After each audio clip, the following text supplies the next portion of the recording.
Va. Sí. Bienvenidos a Confieso que he leído, con Juan Manuel Ávila. Póngase cómodo y tenga a mano su bebida favorita. Y dispóngase a disfrutar 2 horas de libros, música, entrevistas, noticias, comentarios interesantes sobre diversos temas y mucho más. Leer un libro es avanzar un paso más en el conocimiento de uno mismo. Confieso que he leído. Iniciamos.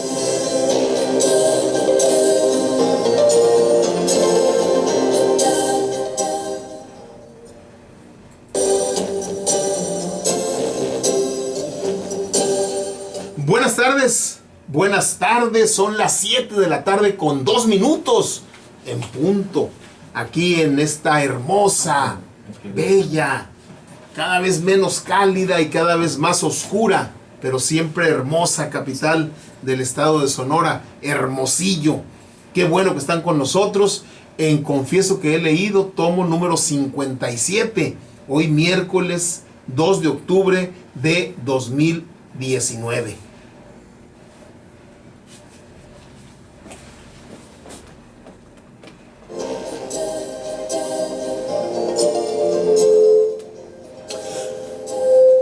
Pues ya estamos al aire de nuevo, vía el 106.3 de FM. Había sido el pronóstico que para el día jueves íbamos a estar de nuevo ya en el aire vía el cuadrante de su radio receptor. Fue el pronóstico de acuerdo a las previsiones técnicas que se habían hecho aquí en Radio Sol, pero ya estamos hoy a partir de las 4 de la tarde.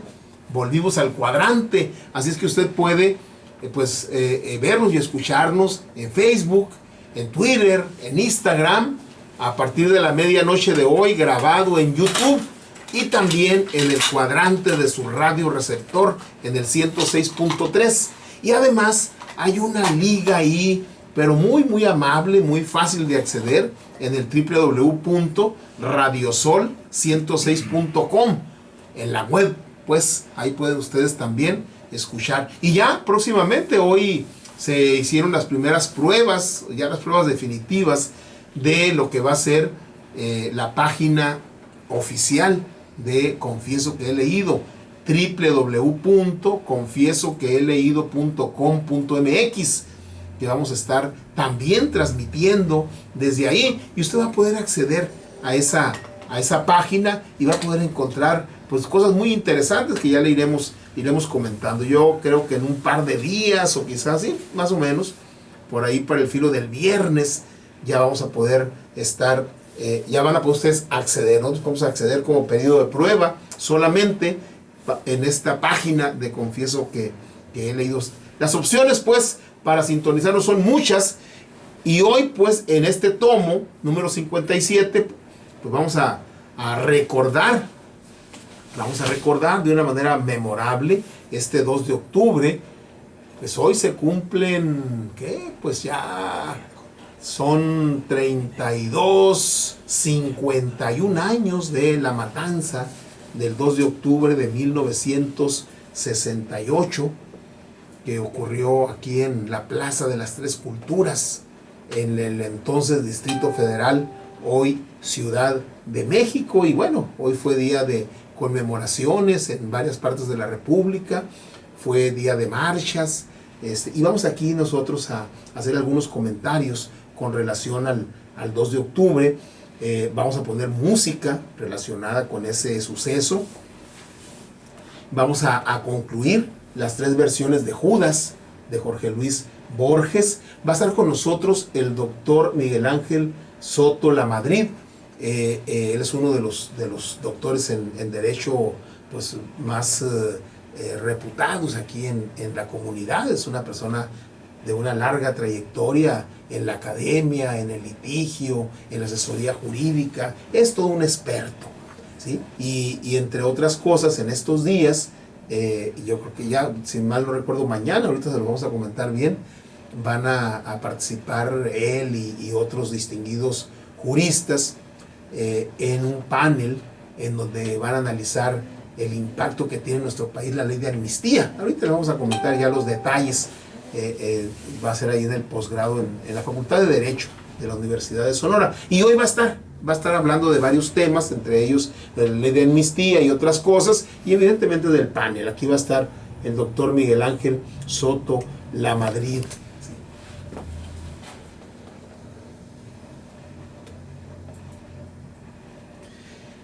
Pues bien. No quieres. Aquí está listo. ¿Va? Sí, no, espérame.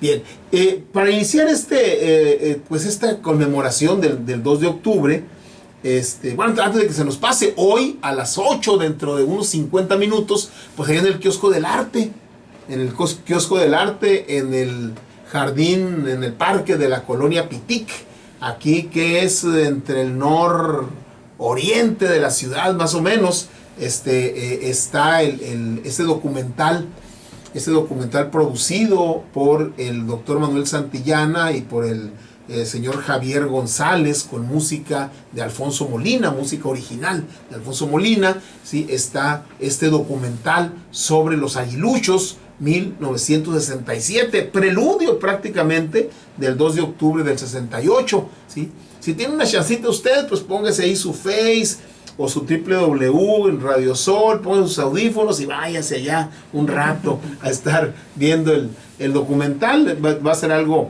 sin duda muy, muy interesante, ¿sí? Y miren, para iniciar con esto pues, memorable, conmemorar, ¿sí?, de manera luctuosa esta situación, aunque trajo consecuencias positivas, pero sin duda fue una masacre. Vamos a escuchar un audio. Vamos a escuchar un audio de donde se hace un resumen de qué fue lo que pasó el 2 de octubre. En 1968, un mitin de estudiantes fue reprimido por el ejército en la Plaza de las Tres Culturas, en Tlatelolco, luego de un par de meses de manifestaciones que se originaron tras una riña entre estudiantes en la que intervinieron los granaderos el 22 de julio. Ese 22 de julio de 1968, alumnos de la Vocacional 5 se pelearon con los jóvenes de la preparatoria particular Isaac Ochoa Terena, en la Ciudadela. Al otro día, los jóvenes de la prepa particular buscaron cobrar revancha a los del Politécnico, pero en la refriega intervino el cuerpo de granaderos que golpeó a varios jóvenes. Para los politécnicos ese hecho provocó indignación, por lo que convocaron a una marcha el 25 de julio.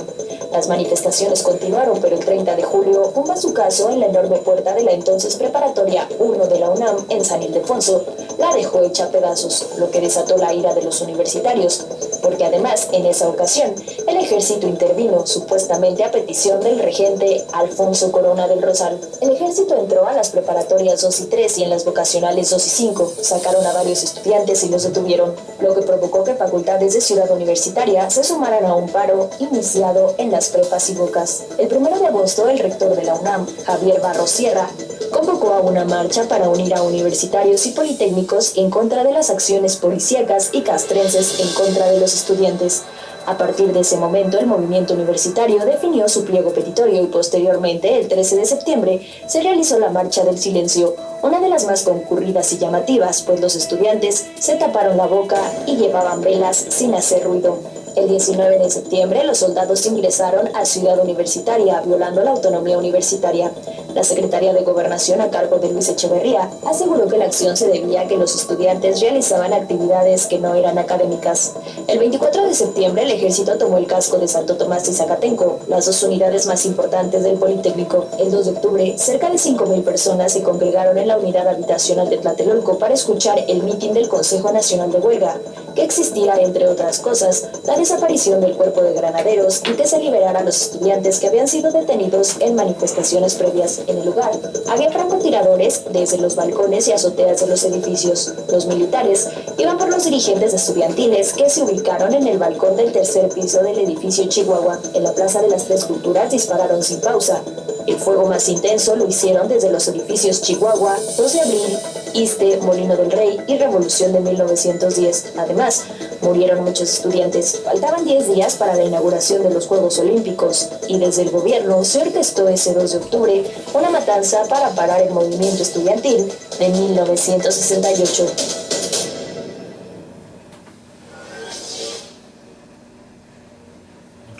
El movimiento del 68 en México fue un movimiento social en el que, además de estudiantes de la UNAM, del POLI, del Colegio de México, de la Universidad Autónoma de Chapingo, de la Universidad Particular Iberoamericana, esta fundada y dirigida por jesuitas, la Universidad La Salle, otra universidad ligada a la Iglesia Católica, la Universidad Michoacana de San Nicolás de Hidalgo, donde estudió y trabajó como rector y maestro don Miguel Hidalgo, y como estudiante José María Morelos, la Benemérita Universidad Autónoma de Puebla y la Escuela Nacional de Antropología e Historia. Participaron profesores, intelectuales, amas de casa, obreros, campesinos, comerciantes y profesionales en la Ciudad de México. Y estados como Coahuila, Durango, Michoacán, Nuevo León, Puebla, Oaxaca, Sinaloa, Veracruz, Sonora, que ya desde un año antes había estado el movimiento, también reprimido por la vía de los paracaidistas que el gobierno de Díaz Ordaz envió de manera directa del Distrito Federal a Hermosillo, ¿sí?, constituidos en el órgano directriz del movimiento denominado Consejo Nacional de Huelga. El movimiento contó con un pliego petitorio del Consejo Nacional de Huelga al gobierno de México, ¿sí?, de acciones específicas como la libertad a presos políticos y la reducción o eliminación del autoritarismo, ¿sí?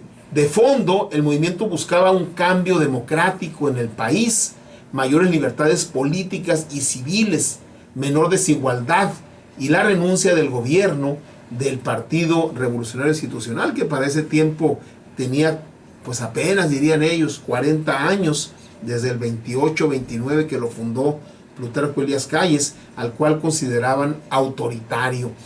El Estado mexicano, que caracterizó el movimiento como el intento de derrocar al gobierno, instaurar un régimen comunista como parte de un plan subversivo de proyección internacional, y lo criminalizó, argumentando que sus participantes eran terroristas, delincuentes o un peligro para la seguridad nacional.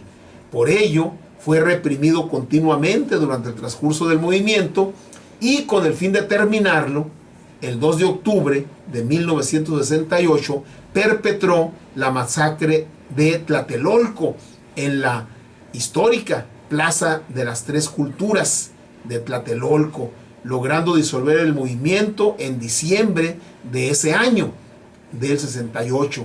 El hecho fue cometido de manera conjunta como parte de la Operación Galeana por el grupo paramilitar denominado Batallón Olimpia, la Dirección Federal de Seguridad, la llamada entonces Policía Secreta y el Ejército Mexicano, en contra de una manifestación convocada por el Consejo Nacional de Huelga. De acuerdo con lo dicho por sí mismos en 1969 y por Luis Echeverría, el responsable de la matanza fue Gustavo Díaz Ordaz.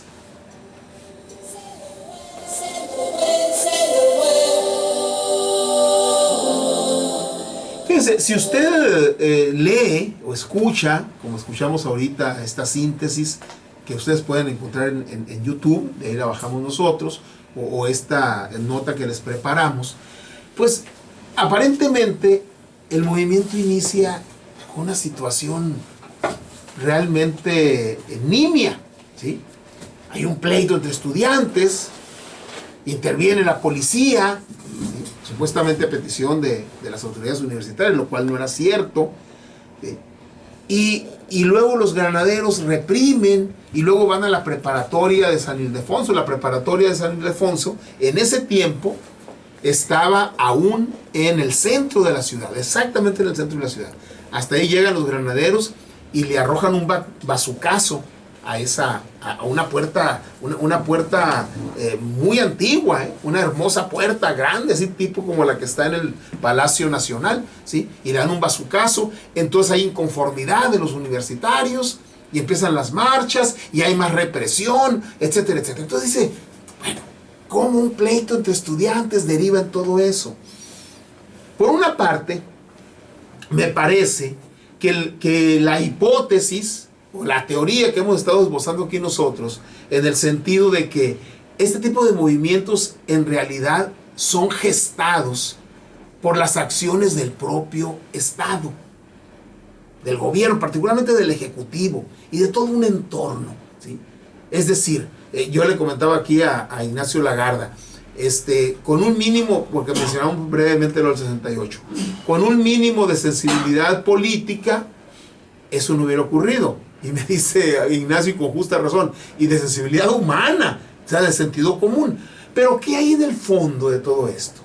¿Qué hay en el fondo? O sea, ¿por qué esa pequeña chispa, como es un pleito entre la preparatoria de la UNAM y una preparatoria particular, Isaac Choterena, se desencadena todo lo que ya supimos, ¿sí? Hay un trasfondo muy, muy fuerte. Miren, por una parte está una situación de carácter económico. México estaba ya agonizando la etapa posrevolucionaria. En 1910-1917 se da una revolución, primero para quitar del poder a Porfirio Díaz, ¿sí?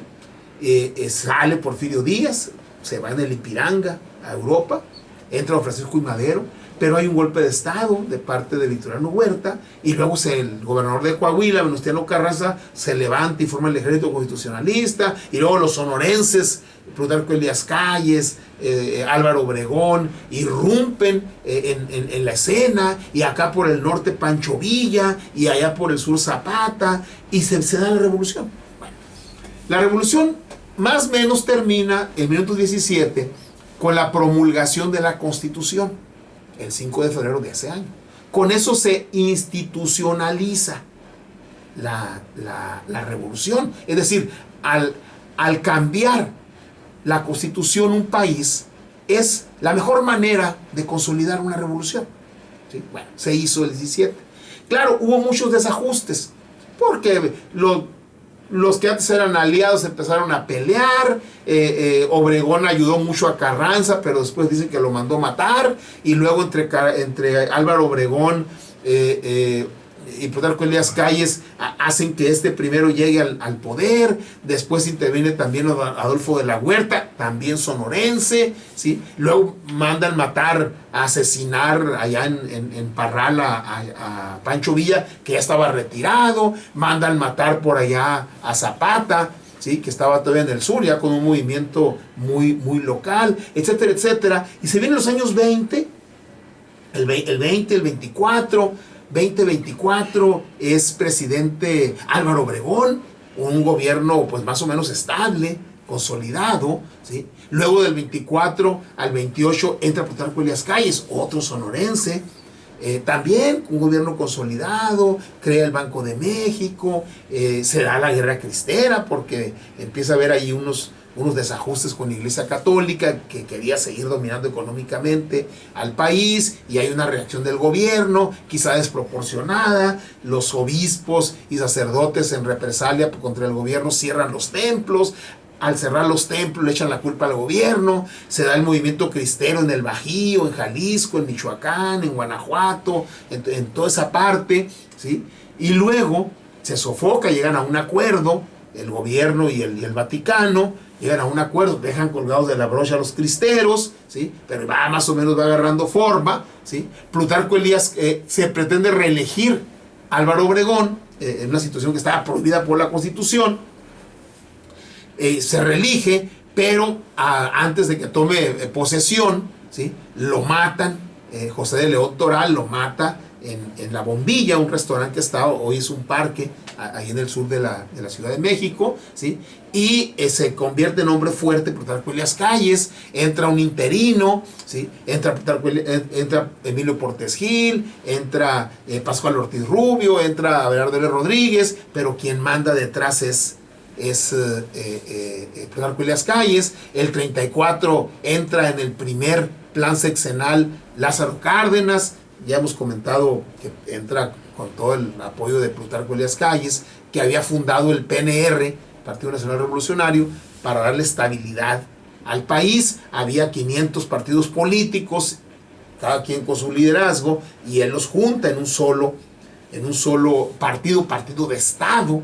Y empieza después de Lázaro Cárdenas una etapa de estabilidad. Y en los años 40, producto acá en México, un producto benéfico de la Segunda Guerra Mundial, se desarrolla mucho la industria.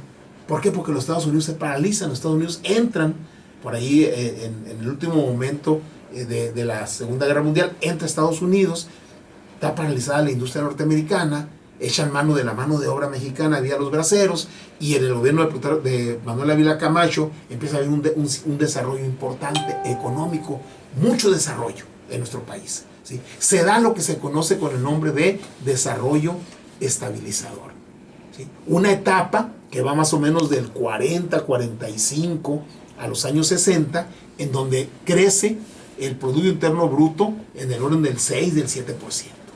¿Sí? Muy bien. Entonces hay empleo, ¿sí?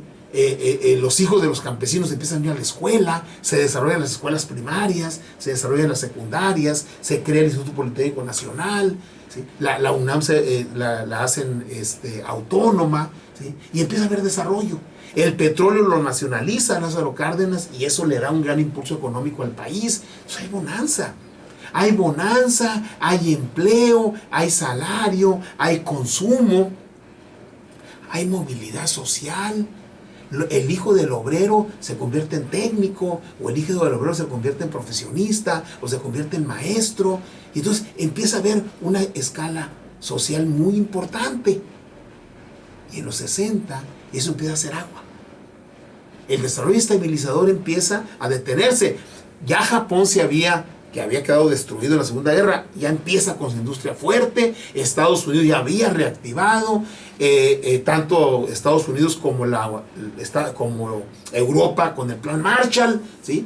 Y entonces la economía mexicana se tambalea. Entonces, desde el punto de vista económico, después de venir de una etapa floreciente económicamente, empieza a haber problemas económicos, políticos, ¿sí? Después de una etapa de estabilidad, se empieza a notar la vena autoritaria del Partido Revolucionario Institucional, ¿sí? Rubén Jaramillo lo asesinan, algunos dicen que por órdenes del presidente López Mateos, allá en Cuernavaca, ¿sí? En Morelos, en el estado de Morelos. Hay movimientos de ferrocarrileros que son reprimidos fuertemente y van a dar a la cárcel los líderes, Demetrio Vallejo, va a dar a la cárcel Valentín Campa y otros. Los médicos hacen sus huelgas y van a dar a la cárcel. Los telegrafistas hacen sus huelgas y van a dar a la cárcel. Los profesores hacen sus huelgas y van a dar a la cárcel. Todos en los años 60. Y tenemos una capa joven, estudiante, que lee mucho, que está estudiando y que empieza a ver que las cosas no están caminando bien. Entonces, ante ese caldo de cultivo, ante ese contexto y esa situación, esa pequeña chispa que provocó un pleito entre jóvenes preparatorianos y que la mano autoritaria del gobierno de Gustavo Díaz Ordaz se empieza a manifestar de manera directa vía los granaderos, pues entonces empieza el movimiento. Y fíjense, es tan elemental, hoy diríamos tan elemental, ¿sí? Como estos planteamientos que hace el Consejo Nacional de Huelga, que hizo un pliego petitorio al gobierno de 6 puntos, ¿sí? Entonces se los voy a leer. Ustedes van a decir, ¿y por qué el gobierno no hizo eso? ¿Por qué el gobierno no aceptó esos 6 puntos y se acaba el movimiento? Porque era un gobierno muy autoritario. Eran jóvenes que querían. ¿Qué querían? La derogación de los artículos 145 y 145b del Código Penal, ¿sí? Que sanciona el encarcelamiento de cualquier persona que asista a reunión de 3 o más. Cualquier reunión de 3 o más, a la cárcel, ¿sí? Porque es una amenaza al orden público, ¿sí? Segundo, la abolición de los granaderos, que era el cuerpo de policía. ¿Por qué? Por lo que había pasado en el mes de julio, lo que había ocurrido y lo que había ocurrido con la puerta de la preparatoria San Ildefonso. La libertad de los presos políticos, ¿sí? Ahí estaban los médicos, ahí estaba David Alfaro Siqueiros, ahí estaba Demetrio Vallejo, ahí estaba Valentín Campa, ahí había varios presos políticos que estaban pidiendo su libertad porque eran por movimientos de huelga, ¿sí? No era por sedición, ni por homicidio, ni por nada de eso. La indemnización a los heridos durante los disturbios. La identificación de los funcionarios responsables del derramamiento de sangre, o sea, quiénes fueron quienes ordenaron eso, ¿sí? Y la destitución de un jefe de policía, Luis Cueto, además de Raúl Mendiolea, que era su adjunto, y el comandante granadero general Frías, ¿sí? Esas son las peticiones. ¿Con qué respondió el gobierno? Con balas. El 2 de octubre, una manifestación, ¿sí?, en la plaza de Tlatelolco, a balazos. A balazos, a balazos. ¿Cómo reportó esto? La BBC de Londres, ¿sí? ¿Cómo lo reportó en ese momento, en esas fechas, ¿sí? ¿Sí? De inmediato, ¿verdad? Vamos a escuchar, está en inglés, pero se los voy aquí a traducir, ¿sí?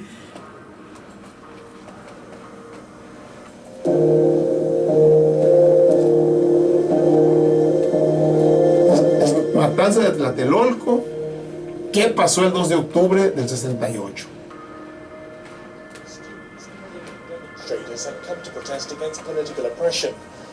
The army pours in and surrounds them. Then this. Estudiantes y sindicados se reúnen para manifestarse. El ejército entra en la plaza y los rodea. Luego pasa eso. Corretiza, balazos, se ven las imágenes ahí en la BBC. Se pueden ver cómo las personas se caen al suelo, abatidos por las balas del batallón de Olimpia. ¿Sí? Entra un tanque, es un tanque de guerra. En un momento, una cámara graba todo esto. En la ventana se ve hacia arriba, está un francotirador. La policía y el ejército que vigilan la manifestación disparan, ¿sí? 50 años después de los hechos, aún no hay consenso sobre la cifra exacta de víctimas de esta operación militar. Pero fueron decenas, si no es que centenas, ¿sí? Según el gobierno de entonces, murieron unas 30 personas. Pero según varios testimonios, se estima que fueron entre 200 y 300. Los estudiantes llevaban más de 2 meses protestando contra el autoritarismo del gobierno de Díaz Ordaz. La matanza de Tlatelolco buscó acallar el movimiento estudiantil a pocos días de iniciarse las Olimpiadas de la Ciudad de México. Ahí se ve el cuerpo de granaderos en el video. El 11 de octubre del 68, un día antes de la inauguración de los Juegos, la BBC volvió a Tlatelolco. Y esto fue lo que encontró. La Plaza de las Tres Culturas, en las que al menos 35 personas fueron asesinadas y que aún lleva las cicatrices de este evento. Es un lugar que no se recomienda visitar a los que viajan a México. Ahora, en la víspera de los Juegos Olímpicos, las tropas siguen de guardia en la plaza, pero han sido retirados de manera discreta. Han dejado la universidad, por ejemplo, que ahora luce un aire extrañamente abandonado, ya que no hay estudiantes. La mayoría de los eslóganes fueron borrados de las paredes, pero quedan todavía algunos carteles amargos, pero irónicos. Cárcel a los que reprimen al pueblo. Eso reportó la BBC, que no sé, de todo se le podrá acusar a la BBC menos de comunista. ¿Sí? Entonces, fue esa situación. Y miren, obviamente esto provocó no solo muertos, sino muchos encarcelados, ¿sí? Tenían libertad de presos políticos, pero se incrementó exponencialmente los presos políticos. Ahí Elena Poniatowska, la misma noche, los mismos días prácticamente, entrevistó a muchos participantes y escribió un libro que es uno de los clásicos, que se llama La Noche de Tlatelolco, que son testimonios y muchas fotografías. Álvarez Garín, que fue uno de los líderes, él era del Poli, él estudiaba ingeniería, murió hace unos 4 o 5 años, a mí me tocó conocerlo y convivir con él. Escribió el libro La Estela de Tlatelolco, una reconstrucción histórica del movimiento estudiantil del 68. Raúl Álvarez Garín, un testigo de primera mano, ¿no? Fue uno de